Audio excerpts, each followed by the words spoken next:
오늘 본문은 엘가나의 가정에 대해서 소개를 하면서 시작이 됩니다. 엘가나에게는 두 아내가 있었죠. 브닛나라 하는 아내와 한나라 하는 아내였습니다. 이 아내들에 대해서 소개를 하는데 이름이 소개되어 있죠. 한 사람의 이름은 한나요, 한 사람의 이름은 브닛나라. 일단 누군가를 소개할 때 가장 먼저 이름을 소개하는 것은 매우 합당하고 적절해 보입니다.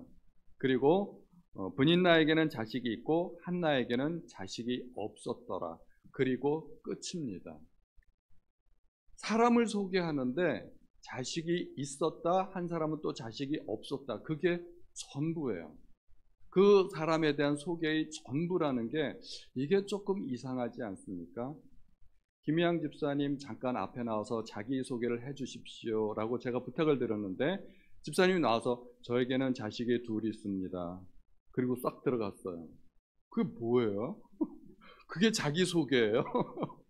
요즘은 자기소개를 그렇게 하는 경우는 없습니다. 제 이름은 뭐고 학교는 어디를 나오고 저의 취미는 뭐고 장래의 희망은 뭐고 저는 어느 직장에서 무슨 일을 하고 있고 교회에서는 무슨 직분을 맡고 있고 자기가 하는 일들을 쭉 소개를 하지 않습니까? 그게 적절한 자기소개입니다. 그런데 오늘날과 고대 시대는 많이 달랐죠. 고대 시대 때는 여성들의 외모, 학벌, 능력 하나도 중요하지 않았어요. 그런 것들이 전혀 인정받지 않았었던 시대였습니다. 여인들에게 중요한 것, 자식이 있느냐 없느냐 하는 그것이 굉장히 중요했던 시대였습니다. 자식이 있으면 유능한 것이고 성공한 것이고 행복한 것입니다. 자식이 없으면 무능한 것이고 실패한 것이고 불행한 것입니다. 아브라함의 아내 사라가 아들이 없었지 않습니까? 그래서 여종을 남편에게 들여보내서 아들을 얻게 합니다. 이 하갈이 종인데도 불구하고 자기가 아들이 있으니까 여주인에 대한 자기의 태도가 돌변하게 됩니다. 세상의 종인 주제에 자기가 아들이 있다고 해서 아들 없는 자기 주인을 깔보고 경멸하기 시작하는 겁니다. 아들이라는 게 이렇게 중요해요. 또 레아와 라헬이라는 두 여인이 야곱의 아내들이었었죠. 두 아내였었는데 서로 자기의 종을 남편에게 첩으로 주면서 아들 낳기 경쟁을 합니다. 오늘날 생각해 보면은 여자로서 그렇게 하고 싶지 않잖아요. 그런데 그때 당시에는 아들을 낳기 위해서 내 종을 첩으로라도 줘야 되겠다 하고 생각했던 때가 바로 그때였었습니다. 그러니까 여인들에게 있어서 이 아들이라는 것은 얼마나 중요한 건지 모르는 겁니다. 한마디로 말해서 브닛나와 한나를 소개하면서 브닛나는 성공한 여인이고 한나는 실패한 여인이라는 거예요. 그게 이 두 여인에 대한 모든 소개였습니다. 예전에 제가 어느 교회 다닐 때 간증하는 시간이 있었는데 어떤 권사님이 앞에 나와서 마이크 잡고 간증을 하게 되는데 잔뜩 준비를 했어요. 이것도 얘기하고 저것도 얘기하고 잔뜩 준비했는데 앞에 나오니까 하나도 기억이 안 나더랍니다. 앞에 나와가서 마이크 잡고 딱 한마디 하고 들어갔는데 우리 아들 장가 갔어요. 그러고서 들어가셨어요. 사람들이 막 웃고 박장대서 하고 뭐 크지도 않은 교회 이렇게 서로 다 잘 아는 사이니까 그렇게 얘기가 됐는데 최근에 있었던 가장 좋은 일, 감사한 일, 큰 일 이거 생각해 보니까 아들 장가 간 것밖에 기억이 안 나더라는 거예요. 그래서 그렇게 하나님 앞에 간증을 했었는데 이 여인에게 있어서 중요한 일은 가장 소중한 일, 그것은 아들이었다는 것입니다. 그런데 하나님께서 예비하신 이 특별한 일이었어요. 하나님께서는 앞으로 놀라운 일을 계획하고 계시는데 그 놀라운 일을 위해서 실패한 여인을 준비하셨다는 것입니다. 이것이 사람의 관점과 하나님의 관점은 전혀 다르다는 것이에요. 우리가 어떤 사람을 볼 때 저 사람은 틀렸어, 실패했어, 망가졌어 이렇게 생각할 수 있지만 하나님은 그 사람을 통해서 앞으로 놀라운 일을 계획하시고 계시다는 것입니다. 하나님께서는 그래서 유능하고 성공한 사람들을 잘 안 쓰시는 경향이 있습니다. 유능하고 성공한 사람들의 주의 일을 잘하면 하나님의 능력이 드러나지 않고 그 사람이 드러나는 경향이 있어요. 그래, 저 사람은 훌륭해, 저 사람은 말도 잘해, 학벌도 뛰어나, 저 사람이 워낙 일을 잘하니까 사람이 드러나는 경향이 있어요. 그래서 하나님은 유능하고 똑똑한 사람을 잘 안 쓰십니다. 그런데 어쩔 수 없이 써야만 되는 경우도 있어요. 유능하고 똑똑하고 강한 사람을 쓸 때는 그 사람을 한참 낮추시고 약하게 만드십니다. 모세가 40년 동안의 양치기가 됐죠. 40년간을 왕궁에서 왕자로 자랐지만 하나님께서는 모세를 쓰셔야 되는데 그 상태로는 쓸 수가 없었던 것입니다. 그래서 40년 동안 광야에서 굴리시지 않습니까? 모세가 완전히 노바디가 될 때까지, 아무것도 아닌 사람이 될 때까지 하나님은 모세를 굴리십니다. 그래서 모세가 정말 아무것도 아닌 사람이 되었을 때 그때 하나님께서는 모세를 쓰셨습니다. 바울도 비슷합니다. 바울이 얼마나 똑똑하고 유능하고 잘난 사람입니까? 그런데 그것 때문에 하나님은 바울을 쓰시기도 했지만 바울을 온갖 고생을 겪도록 내버려 두시지요. 바울이 고린도후서에서 이렇게 이야기합니다. 성도 여러분, 우리가 아시아 지방에서 당한 환난을 여러분이 알아주시기를 원합니다. 우리는 감당하기 어려운 환난을 통해 삶의 소망조차 없었습니다.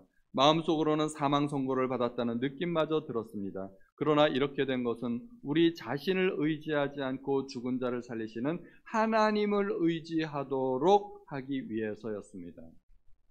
바울이 온갖 고난을 당하고 심지어 죽었다 싶은 생각이 들 때도 있었고 돌로 맞아서 죽었었던 적도 있죠. 사람들이 죽은 줄 알고 버렸는데 잠시 기절해 있었던 겁니다. 그래서 깨나서 다시 전도 여행을 다니고 온갖 그런 고난을 당할 때 하나님이 보호해 주시질 않으셨다는 거예요. 넌 고생 좀 해야 돼. 하나님께서 심지어 이렇게 마음가짐을 가지셨다는 것입니다. 왜요? 자기의 능력을 의지하지 않고 하나님만 의지하도록. 그래서 하나님께서는 약하고 부족하고 무능력하고 이런 사람들을 들어서 사용하시기를 기뻐하십니다. 그래서 고린도전서 1장 27절에 보면 그러나 하나님께서는 지혜로운 것들을 부끄럽게 하시려고 세상에 미련한 것들을 선택하셨고 강한 것들을 부끄럽게 하시려고 세상에 약한 것들을 선택하셨습니다.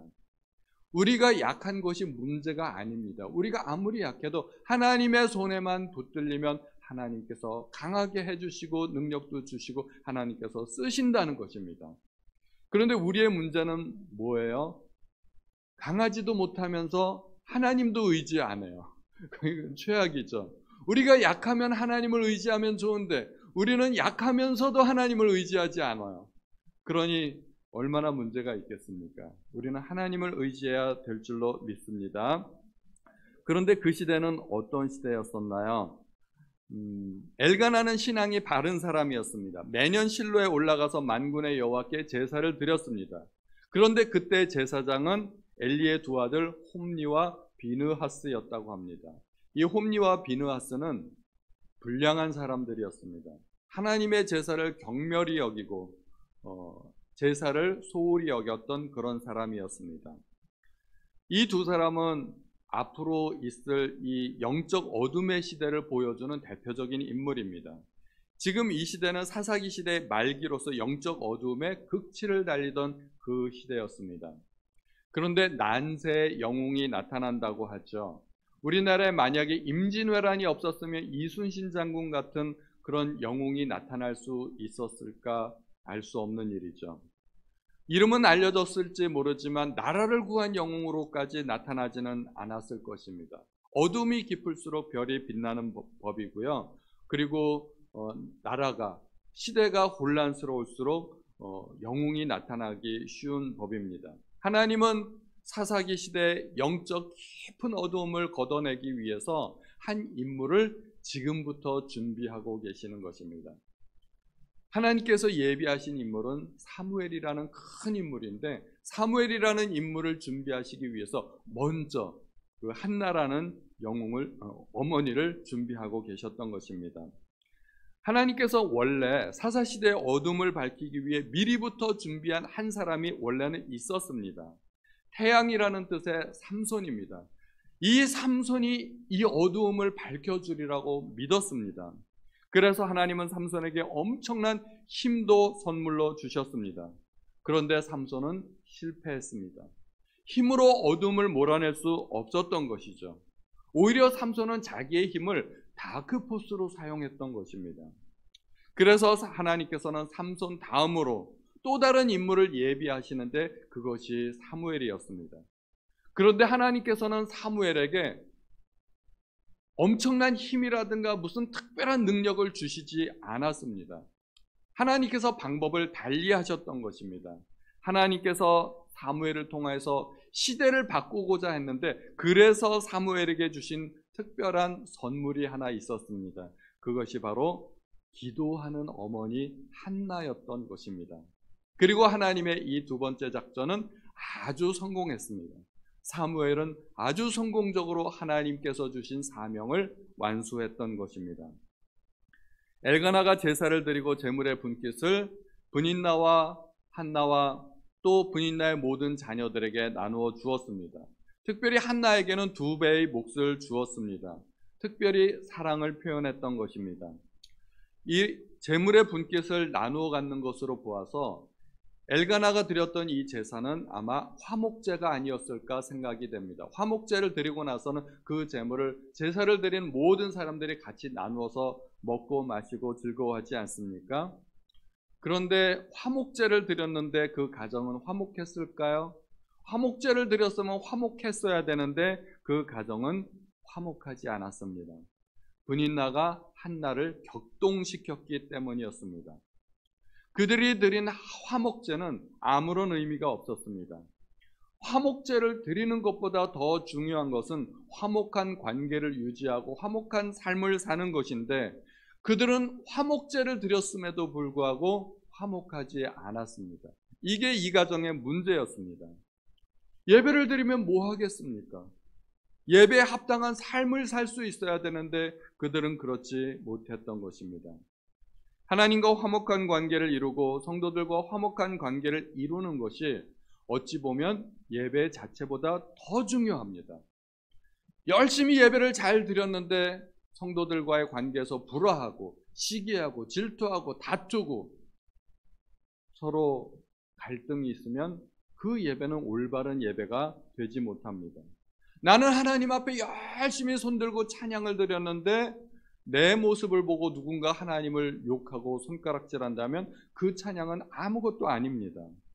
제가 예전에 이찬수 목사님 설교를 들으면서 참 가슴 답답한 일이 저도 한번 느꼈는데 그 교회에서 초신자가 이찬수 목사님께 편지를 보냈어요. 저 이 교회 떠납니다. 주차장에서 있었던 일을 보고서 이 교회 더 이상 다닐 수 없다는 생각을 하게 되었습니다. 그 편지의 사연인즉슨 예배를 성도들이 은혜롭게 잘 드렸습니다. 워낙 큰 교회니까 주차장에서 한꺼번에 차들이 그 썰물 빠져나가듯이 이렇게 빠져나가지 않습니까? 그러니까 차들끼리 서로 나가려고 옥신각신 하는 거예요. 그러다가 차주 2대가 시비가 붙은 거예요. 차주 2대가 서로 운전석에서 내려가지고 막 삿대질을 하고 목에 핏줄을 세워가면서 욕을 하고 그 모습을 보면서 초신자가 은혜 받으러 그 교회 왔는데 이 교회 성도들은 이렇구나. 예배 시간 은혜 받고 주차장에서는 싸우는구나. 그래가지고 그 성도가 난 이 교회 못 다니겠습니다 하고 이찬수 목사님한테 편지를 보낸 거예요. 그 내용을 이찬수 목사님이 설교를 하시면서 성도들한테 제발 그렇게 좀 싸우지 말라고 그 이야기를 들으면서 내가 차라리 설교를 포기하고 주차요원을 해야 되겠다고 그런 얘기까지 하실 정도로 얼마나 답답하시겠어요. 목회자들은 그런 모습을 보면 참 답답합니다. 성도들끼리 일어나는 그 갈등과 분쟁의 이야기를 들으면 목회자들은 얼마나 답답한지 몰라요. 예배보다 찬양보다 기도보다 말씀보다 중요한 것은 삶입니다. 우리가 만약에 삶으로서 그런 우리의 예배 행위를 드러나지 못한다면 예배가 아무것도 아닌 것이 되기 때문에 그렇습니다. 한나의 가정에 있었던 큰 문제는 제사의 예배에 합당한 그런 삶이 뒤따르지 못했다는 것입니다. 그런데 한나가 임신하지 못했던 것은 중요한 원인이 있었어요. 하나님께서 태를 열어주시지 않았기 때문입니다. 이것도 굉장히 놀라운 일입니다. 하나님께서 한나의 태를 열어주시지 않은 것은 더 큰 목적이 있었기 때문입니다. 하나님께서는 한나를 기도하는 어머니로 만들기 위해서 고통이라는 도구를 사용하셨습니다. 아들이 없었기 때문에 학대를 당해야 됐고, 그리고 비통에 젖어야 됐고, 슬퍼해야만 됐고, 실패한 사람으로 낙인 찍혀야만 했습니다. 그것은 한나에게 있어서 큰 고통이었는데 하나님께서 의도적으로 그렇게 만드셨다는 것입니다. 하나님께서 얼마나 큰 인물을 만드시려고 도대체 한나에게 이런 고통을 주셨을까? 이스라엘에서 가장 위대한 인물을 3명을 꼽으라면 모세, 사무엘, 다윗입니다. 지금도 이스라엘 사람들은 그렇게 3명을 꼽습니다. 사무엘은 사사시대를 종결하는 마지막 사사였습니다. 기름 부음을 받은 제사장이었습니다. 첫 왕에게 기름을 붓고 왕정시대를 열었던, 시대를 바꾼, 한 시대의 구분이 되는 그런 인물이었습니다. 또 하나님의 말씀을 증언했던 첫 번째 선지자로 꼽히기도 합니다. 거룩한 삶을 살았던 나시린이었습니다. 이러한 사람이 구약 성경에 그렇게 많이 등장하지 않습니다.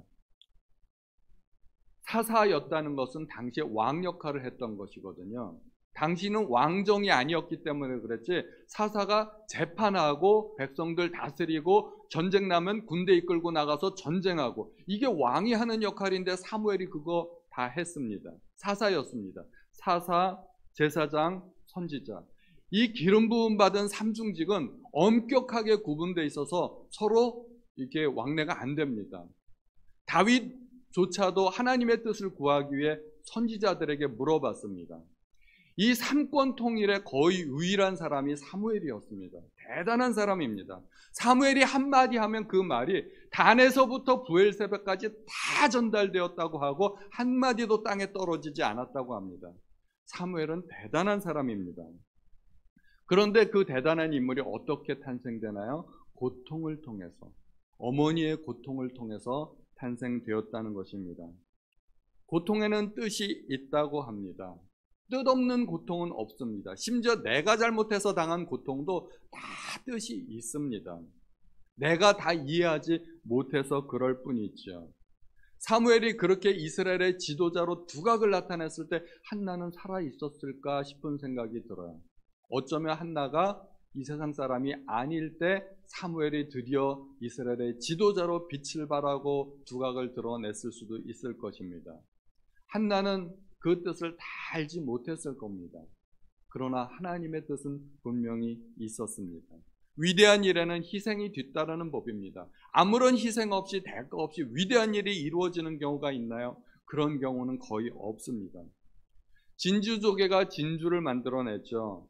진주를 만들어내는 원리는, 원래 몸 안에 이물질이 들어오면 그 이물질 때문에 아파하고 괴로워하다가 그 이물질로부터 피하기 위해서 그 이물질을 몸 안의 분비물로 감싼다고 합니다. 그 감싸는 물질이 그 진주가 되는 것입니다. 그래서 진주조개 양식할 때 진주조개 몸 안에다 일부러 이물질을 넣어주게 되고 그것이 진주를 만드는 핵이 되는 것입니다.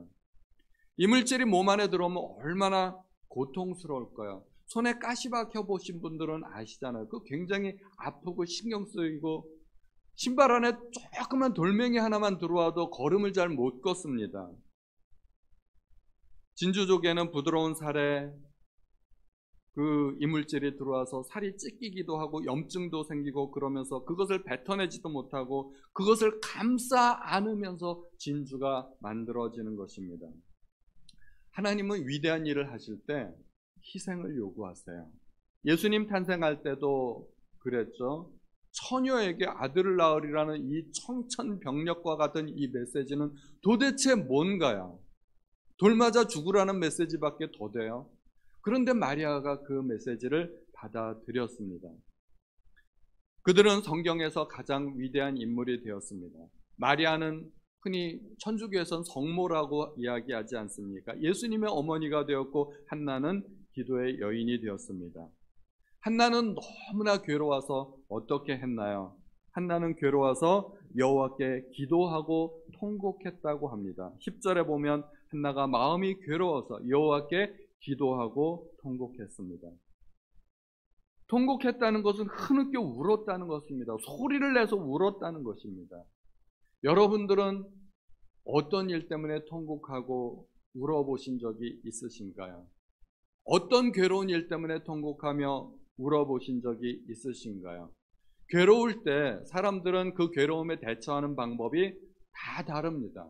어떠한 사람들은 술을 마시는 사람도 있고, 어떤 사람들은 막 수다를 떠는 방법도 있고, 어떤 사람은 막 절제 없이 막 먹어대는 사람도 있고, 사람마다 방법이 다릅니다. 그런데 한나는 아주 옳은 방법을 택했습니다.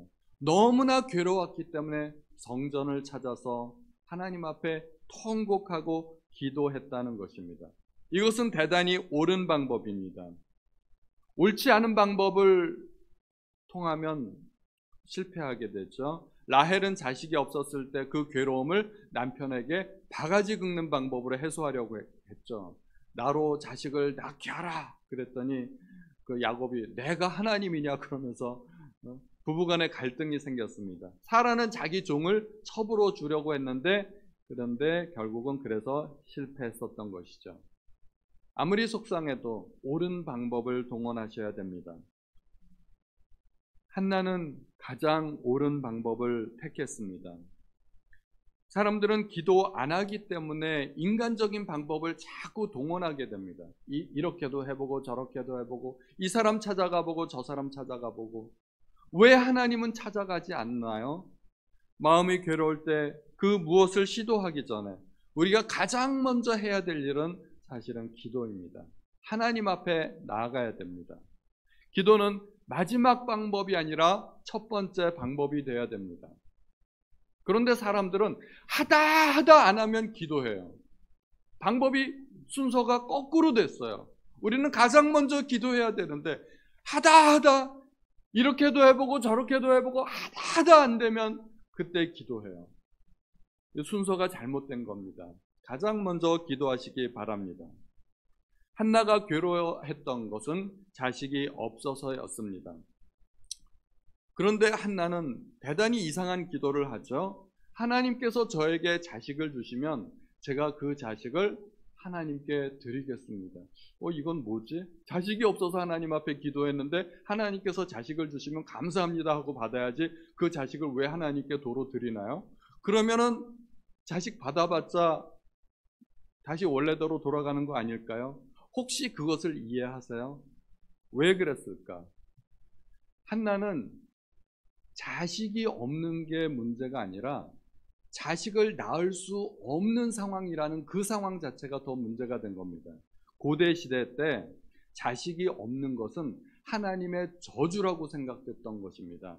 그래서 한나는 자기에게 자식이 없는 것을 보고 내가 하나님으로부터 저주받았나? 나는 하나님으로부터 버림받은 존재인가? 그게 갈등인 거예요. 하나님 나를 버리지 않았다는 사인을 한 번만 보여주세요. 하나님과의 관계가 중요했던 것입니다. 내가 하나님으로부터 버림받지 않았다는 것을 한나는 확인하고 싶었던 것입니다. 다시 말해서 한나에게 중요했던 것은 아들이 아니라 하나님이었던 것입니다. 하나님 나를 버리지 않았다는 것을 나에게 입증시켜 주시면, 그 입증으로 아들을 내게 주시면 내가 그 아들을 하나님께 바치겠습니다. 우리는 하나님으로부터 여러 가지를 구할 수 있습니다. 부귀, 명예, 권세, 장수, 건강, 모든 것들을 하나님 앞에 구할 수 있습니다. 구하는 것 당연히 가능하고요. 하나님께 구하면 하나님께서 주십니다. 그런데 우리의 착각이 있습니다. 하나님께서 좋은 것들을 주시면 때로는 우리는 그 선물을 너무나 소중하게 여겨서 하나님보다 더 소중하게 여길 때도 있다는 것입니다. 우리에게 있어서 어떠한 선물도 하나님 자신보다 더 소중할 수는 없습니다. 우리는 하나님을 가장 소중하게 여겨야 됩니다. 한나는 아들을 구한 것처럼 보이지만, 표면적으로는 그렇지만 사실은 아들을 구한 게 아닙니다. 나에게는 하나님이 필요합니다. 하나님을 구한 것입니다. 만약에 정말로 아들을 구했다면, 아들이 필요했다면 그 아들은 바치지 말았어야 됐습니다. 그런데 한나는 아들을 바치겠다고 서원합니다.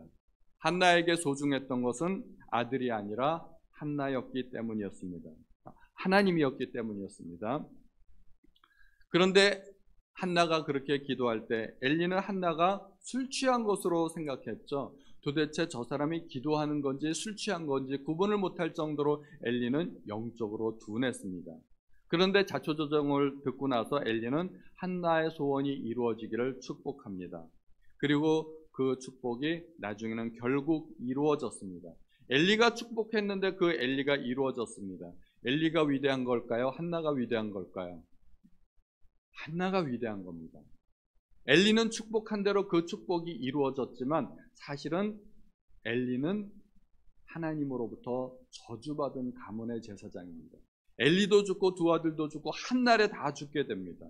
그런데 하나님께서 엘리의 축복을 사용하세요. 놀라운 일입니다. 엘리가 뭐라고 얘기를 했는데 그 말대로 됐다는 것이죠. 예수님도 바리새인들의 가르침을 인정하셨습니다. 그러나 그들의 삶을 인정하지 않으셨죠. 마태복음에 보면 그러므로 너희는 그들이 말하는 것을 다 지켜 행하고 지켜라. 그러나 그들의 행동을 따라 하지는 마라. 그들은 말만 하고 행하지는 않는다. 저 같으면 어떤 사람이 예를 들어 바리새인 같은 사람이 뭐라고 얘기를 하면 아무리 그 옳은 말을 해도 저는 받아들이지 않을 것 같아요. 너나 잘하세요 그러죠.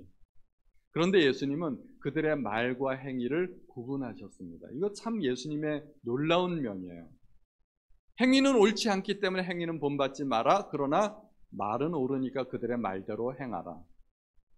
영적으로 둔한 사람들도 옳은 말을 할 수 있다는 거죠. 그래서 우리는 종종 착각합니다. 내가 하는 말, 내 말 다 옳지. 내가 하는 말이 뭐가 틀렸어? 그러나 옳은 말을 한다고 해서 다 옳은 사람은 아니라는 것입니다. 심지어 저조차도 설교에서 아무리 그럴듯한 메시지를 전달한다 하더라도 그것이 저의 삶을 입증해 주거나 저의 신앙을 입증해 주는 것은 아니라는 것입니다. 제가 그대로 살아야만 되는 것이죠.